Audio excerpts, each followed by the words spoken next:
Pagpirma ko rito sa last page, paano ko malalaman na itong binigay sa atin kapareho nung hawak nila? Yan nga, tama po yun. Sa dami ng iniisip ko na parang hindi nakasalig sa tungtunin nito Ayaw ko pagpirma. Ayun. Yun ang una. Pangalawa, ang dami kong duda Wala nga, hindi nga iniharap ito, wala ito. Hanggang sa ako ay nakapag-deliver ng privilege speech. Ayun, yun na pala. Paano ako pipirma ngayon? Kung sakali lang ito, nag-open siya. Kunyari, kinalimutan niya yung kondisyon na yun. Opo. Nag-open siya ng investigation. Nakita doon ang maraming iba pang dapat na idagdag doon. Nakapirma na ako at sapat na yung bilang. Sabi niya, hindi na. Total, sapat na ito, ano na natin yan.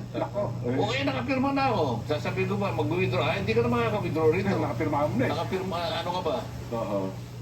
Ito yung problema So sabi ko, bakit ka magbibigay ng precondition?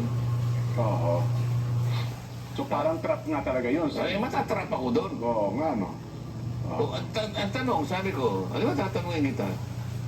Ito ba yung partial final report? O partial,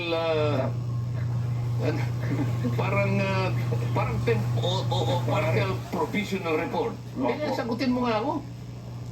Pero sasabihin naman niya, palagi niya ako tinitira. Hindi kita tinitira. Ang sinasabi ko lang, yung layunin ng batas at ang pamamaraan, ang mandato ng isang chairman ng Blue Ribbon Committee. Sapagkat iyan ang inaantabayanan ng tao. Opo. Pero ng tao na ninakaw mula sa kanila.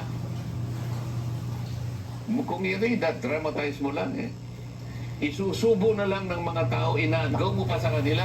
Yun na nga po. Hinahanap nila ngayon kung sino yung gumawa nito. At kinakailangan maibalik sa kanila. Papanagot